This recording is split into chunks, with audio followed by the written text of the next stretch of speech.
It is Halloween, so I'm going to attempt to take us camping in a location that is known to be haunted. This isn't an easy location to get to. I don't know how close we can get with the vehicle. Then we'll have to hike the rest.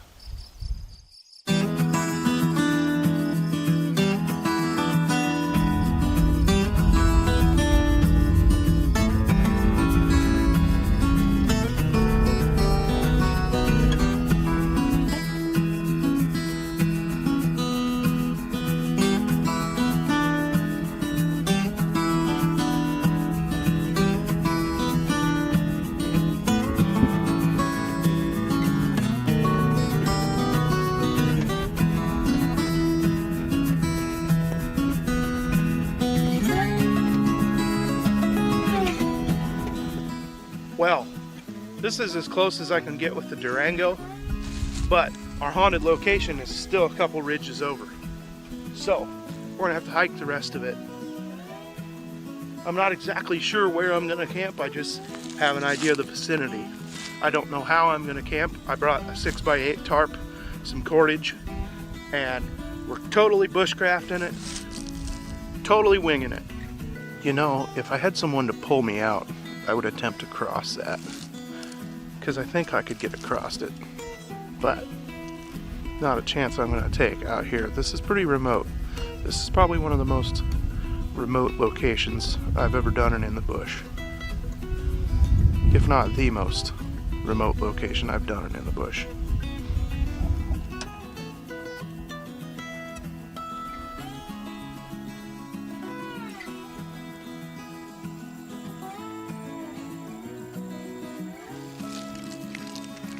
Mullein.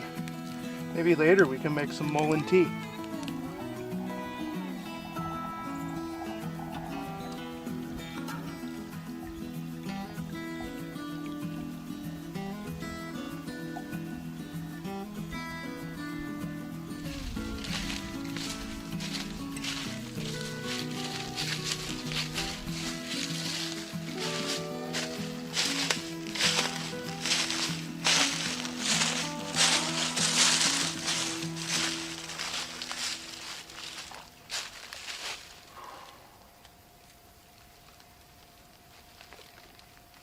Alright, I found my spot. This is as close as I can get probably to the haunted location, or supposed haunted location. And the story happened at this creek behind me. I will be telling that later. But for now, we're going to get a shelter set up. I think I'm going to do a simple lean-to between these two trees. And rake up some leaves for some padding. We'll be doing all right.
if I was in a survival situation, this little guy would be getting cooked and ate.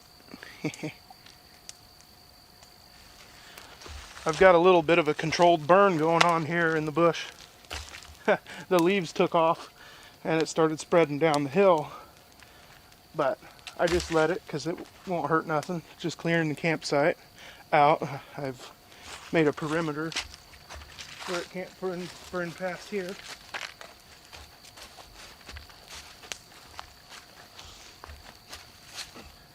And it's pretty wet right now, the ground is, so the only thing that's burning is the dried leaves. And just like that, it burns back to the fire. Most of the work is done. The sun is starting to go down. Sunset, I believe, just happened. So, this is where things get spooky. Alright, we're going to have us step 2, finally. You may have noticed that my bag was awful hefty coming in. That's because I brought like a 6-pack of step 2s with me and about 10 pounds worth of camera gear. Trying to improve the quality of my filming. So, today's step 2, in honor of October and in honor of Halloween, is a Marzen by Reunion Brewing. It's got a campfire with some skeletons dancing around the campfire on the label. When I saw this in the beer store, I had to get it because I knew this would be just the perfect beer for tonight's camp out. So without further ado, I love how that echoes through the woods.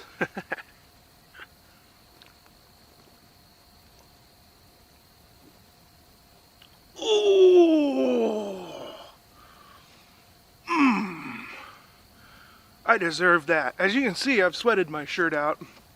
It was hot today. It was a very warm Halloween. So, anyhow, I'm going to enjoy this step 2, bring on the darkness, and then we'll do some cooking, and then I'll tell you a ghost story around the campfire later. So the reason we're camping here is there's a story about this creek. Now, I don't know where the ghost story took place. I just know that it took place in this creek. So, and there's a hill leading up from the creek. Yeah, where the people who told the story must have lived. So, it's very possible it could have been on this very property in this very location. It's possible it could be upstream. It's possible it could be downstream. But this is the closest I could get to it. And this creek has been around for, a good couple hundred years at least, if not longer. This creek's probably been here since the glaciers formed everything. And so, the history that's here, the encampments that would have been here, the people that did die here, perhaps even battled here, the hunting that went on here. When you think about the soil that you're sitting on, it's really neat to think about what took place in the very spot where you're standing or sitting. Somebody could have dropped dead right here where I'm sitting. Somebody could have been born right here where I'm sitting. Somebody could be buried right here where I'm sitting. There's all these things. It's just really, really neat. The Earth's been around for a while. But I got me a really cool spot here, right along Barleen Creek.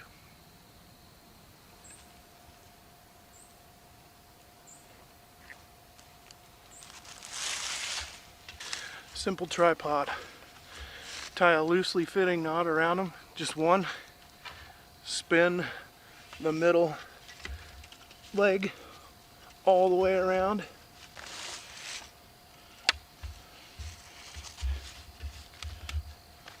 Boom. No lashing necessary. We're going to need a pot holder tonight because we're going to cook some chili. But not just any chili. We're going to cook some white chili. This is a new recipe I tried at home and I absolutely freaking loved it. White chicken chili. And in honor of Halloween, of course, I'm going to spice it up with ghost peppers. All right, so here we are. I'm getting a little bit hungry, so I'm going to start making the white chili. White chili doesn't need to simmer quite as long as regular chili, but I am going to simmer the broth with the chicken and stuff and the onions and stuff. So, we have my grandfather's lunchbox once again. Let's see what's in it. Alright, we got some sharp cheddar, heavy cream. We'll be topping off our chili with that. A little bit of sour cream and just a little bit of cream cheese. So it's going to be creamy. Got half an onion here, 3 chicken thighs, and then I've got a jar here of homemade stock that I made using Great Northern beans. I think they're called the white chili beans. So I don't like beans in my chili because of the gritty texture that beans have, but I do like the flavor they impart, so I boil them and I make a stock.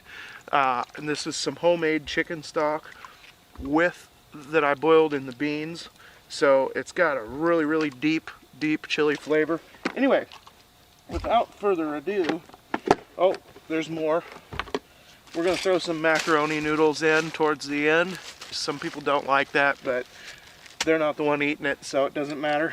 Man, we're gonna be eating good in the bush tonight. I have some olive oil. Save your old pharmacy things. They're great for putting things in to take camping.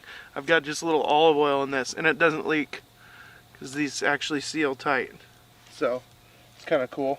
I put all my seasonings together in this. Now there's several seasonings in this. There's chili powder, there's cumin, there is oregano, accent or MSG, SPOG, salt, pepper, onion, garlic. We're good to go. Oh, and I brought some peppers. These are the last 2 peppers from my garden. Right here. We're going to throw them in there.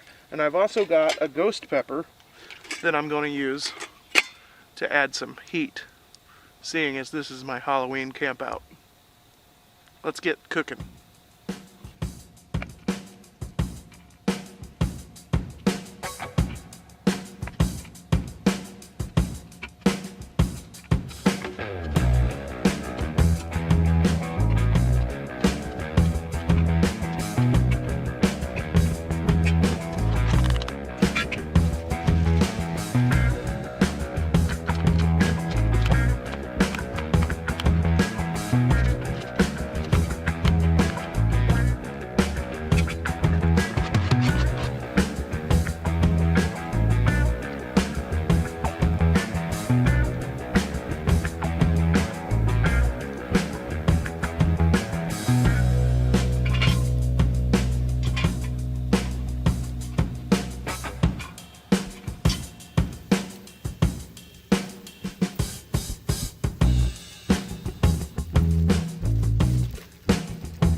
Well, I opened up my crackers and they flew all over.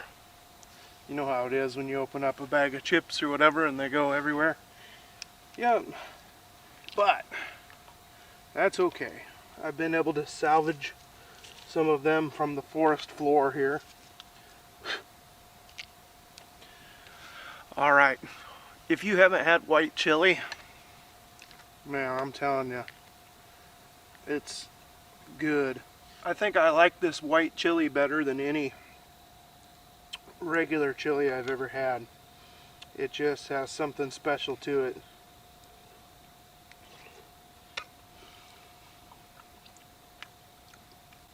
White as a ghost chili.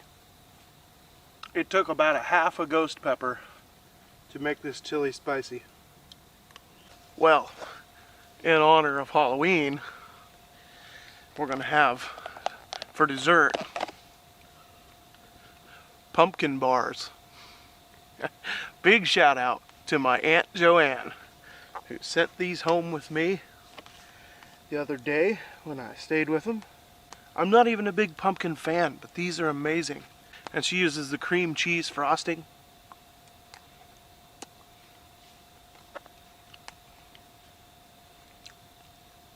All I'm gonna say is it does not suck. Thank you, Aunt Joanne. Well, it is campfire story time. I know you're all probably chomping at the bit to know what the ghost story is. What's the story about this creek and this supposed haunted location?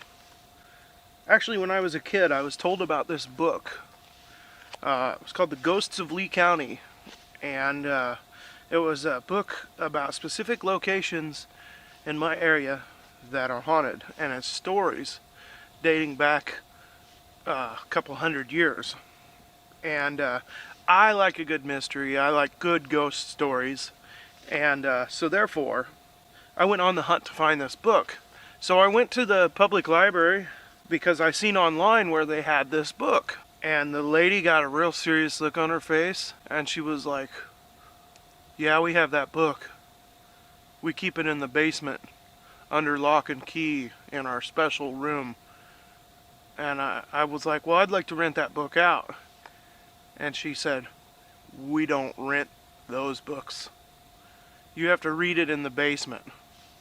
And I was like, "No, I'm not going to go to sit down there for hours on end reading a book." And so I got on Amazon and I found it. The Ghosts of Lee County, Iowa.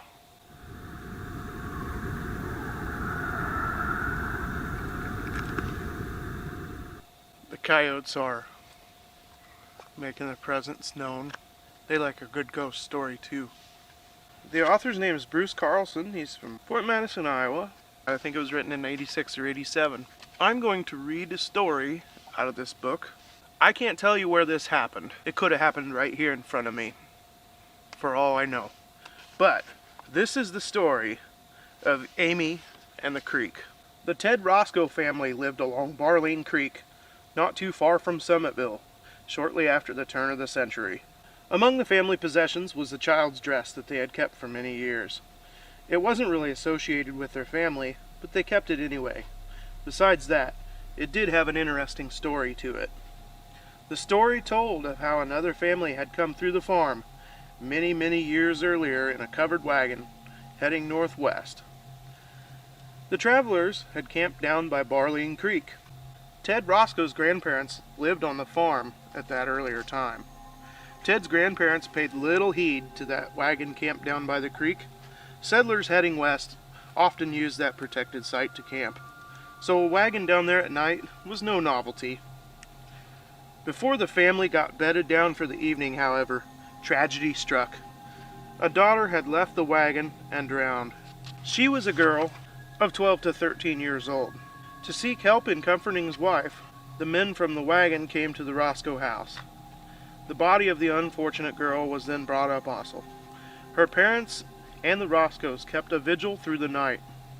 The following day, the four adults wrapped the girl in a sheet and buried her in a pasture atop a hill on the farm.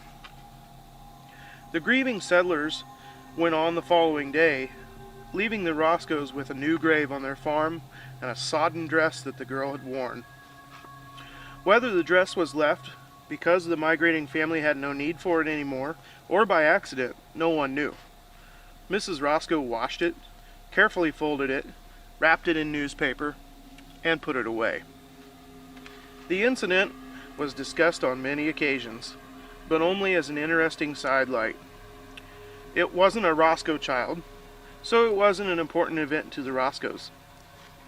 By the time Ted and his family had set up housekeeping on the farm, that dress had laid in the bottom of the trunk for many years. That trunk, in fact, hadn't been opened since Ted's grandmother had put it away. Ted and Mrs. Roscoe had young children, who, like all children, loved to play down by the creek. This, however, they were forbidden to do. It was simply too dangerous.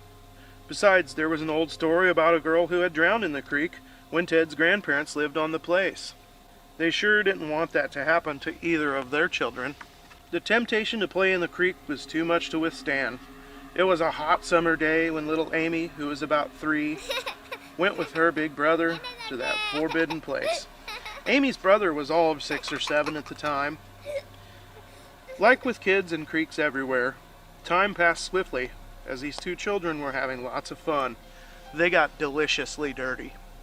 Little Amy eventually found herself on the wrong side of the creek and had wandered to a portion where the water was much deeper than the shallows where the children had started playing.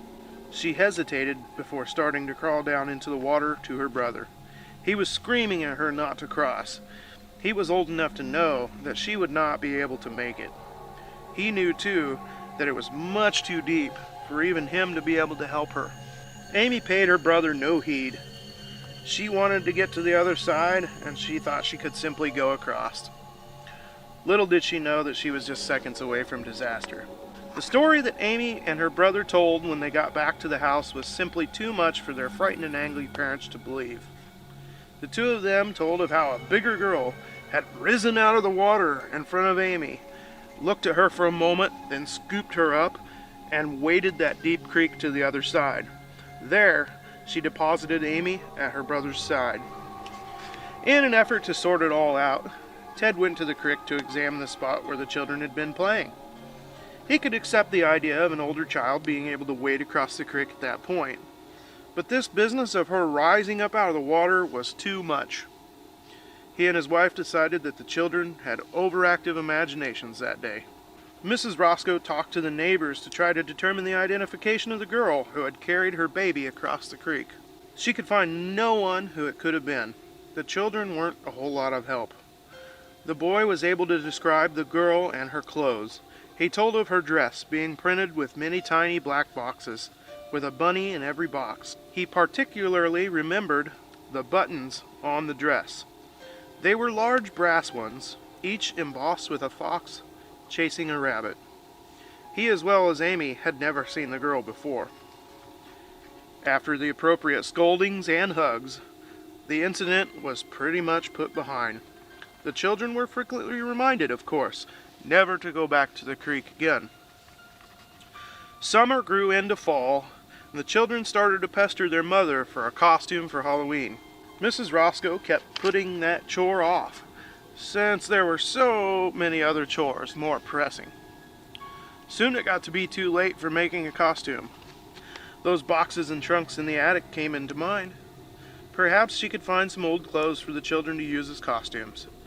It had been years since Mrs. Roscoe had been up in that attic, and the children never had.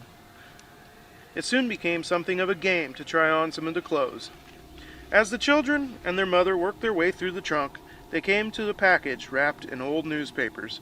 Under the string, in Ted's grandmother's handwriting, was a note telling that this was the dress that had belonged to the girl who drowned on the farm and whose grave was in their pasture. Mrs. Roscoe's curiosity was aroused by that old package. She had heard the story before, but never seen the dress. For a moment she hesitated. She thought that maybe she should let Ted in on the opening of that package. He was gone for the day, and she was anxious, so she unwrapped it. After so many years of lying in that trunk, the newspaper crumbled as she opened it.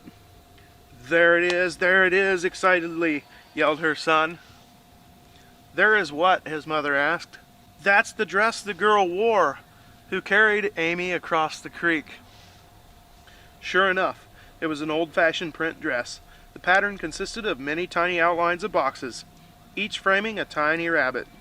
Down in front of the dress was a row of large brass buttons, each one embossed with a fox chasing a rabbit. Amy was jumping up and down, excitedly agreeing that that was the dress her friend wore. Without thinking, a shocked Mrs. Roscoe put the garment near her face to see if she could detect the odor of creek water. That was the end of the adventure in the attic. Mrs. Roscoe herded her charges downstairs and waited for Ted to come home. Ted was as shocked as his wife. Together they decided to bury that dress at the gravesite of the girl under the tree on the hill. They did that. Then, with a little prayer of thanksgiving, they went back to the house.